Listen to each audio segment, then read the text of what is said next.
আসসালামু আলাইকুম। সম্মানিত শিক্ষকেরা যে আন্দোলন করেছে তা সত্যি এটি যুক্তিযুক্ত। আমরা সেই আন্দোলনের সমর্থন দিই, কিন্তু আমরা তখনই দ্বিধাবিভক্ত হয়ে পড়ি যখন দেখি এক মাসের ভিতর অর্ধেক মাসে স্কুল বন্ধ থাকে।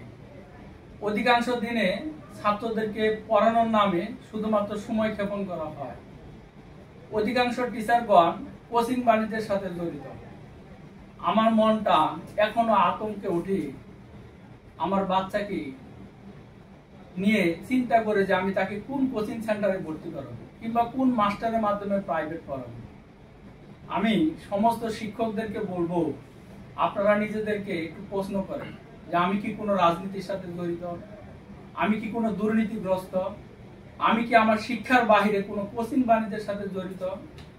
আগে আমরা শিক্ষকগণদেরকে দেখতাম তাদের নীতি নৈতিকতা, তাদের আদর্শ, তাদের চিন্তা চেতনা, তাদের ছাত্রদেরকে গড়ে তোলার যে চেতনা, সেটা ছিল অনেক উঁচু মানের।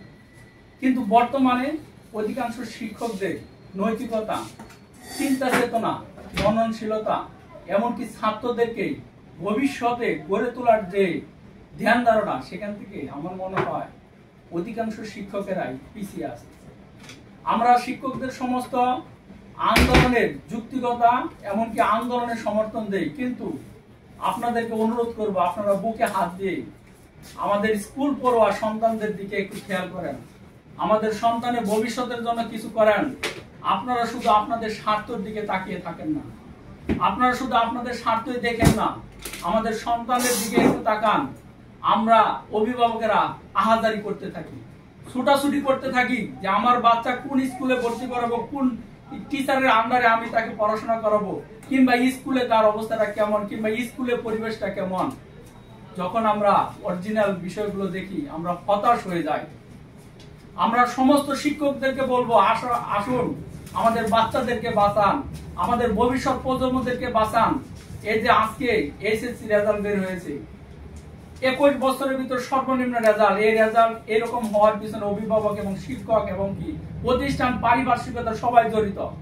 এখান থেকে আমরা আসলে এখনো বের হয়ে আসি। আমরা যদি শিক্ষকদেরকে কর্মঘণ্টা অনুপাতে বেতন দেই, আমার মনে হয় কর্মঘণ্টা অনুপাতে শিক্ষকদেরকে বেতন দিলে তারা গার্মেন্টসের কর্মীর চেয়ে কম বেতন পাবে। কারণ তারা যে পরিমাণ স্কুলে থাকে কিংবা যে পরিমাণ পাঠদান করে, যে সময়টুকু তারা খুবই কম সময় ব্যয় করে। আজকে পূজার ছুটি, কালকে গ্রীষ্মকালীন ছুটি, আগামীকালকে খেলাধুলা, তারপরের দিন সাংস্কৃতিক অনুষ্ঠান, এরকম করতেই থাকে মাসে। আমরা চেষ্টা করব ছাত্র ছাত্রীদেরকে সর্বোচ্চ পাঠদান দেওয়ার জন্য, তাদেরকে সর্বোচ্চ সময় দেওয়ার জন্য। একজন আদর্শ শিক্ষকের তত্ত্বাবধানেই তৈরি হয়েছে ইঞ্জিনিয়ার, ডাক্তার, ম্যাজিস্ট্রেট কিংবা বড় বড় কর্মকর্তা। আমিও কোনো শিক্ষকের তত্ত্বাবধানে আমি যে সুন্দর করে কথা বলতেছি কিংবা আমি যে আপনাদেরকে নিয়ে সমালোচনা করতেছি, আপনাদের তত্ত্বাবধানে আপনাদের শিখানো জ্ঞান দিয়ে করতেছি, কিন্তু আপনাদেরকে জোর করে, হাত জোর করে বলবো, আপনারা আমাদের ভবিষ্যৎ প্রজন্মকে বাঁচান, আমাদের প্রতিষ্ঠানগুলোকে বাঁচান।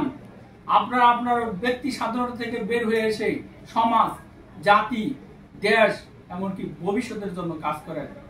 আমার কথায় যদি ভুল হয়ে থাকে আমি সমস্ত শিক্ষকের কাছে ক্ষমা চেয়ে নিচ্ছি, কিন্তু আপনারা বুকে হাত দিয়ে আমাদের ভবিষ্যৎ প্রজন্মকে বাঁচান, তাহলে সন্তুষ্ট থাকবে পুরো জাতি। ভবিষ্যতের স্বপ্ন দেখবে সারা বাংলাদেশ। ভবিষ্যতে এই বাংলাদেশ পরিচালনার জন্য কাণ্ডারি হবে আপনার আদর্শে আদর্শিত হওয়া ছাত্ররাই। আপনার আদর্শ নিয়ে বিভিন্ন ক্ষেত্রে দায়িত্ব থাকবে। সেদিন আপনাদের মাথা উঁচু করে, আপনাদের মান সম্মানকে উঁচু করে নিয়ে তারা বেঁচে থাকবে। একটি সুন্দর বাংলাদেশ গঠনে তারা চেষ্টা করে যাবে, শুধুমাত্র আপনাদের অক্লান্ত পরিশ্রমের যে শিক্ষাটা পাবে সেই শিক্ষার মাধ্যমে।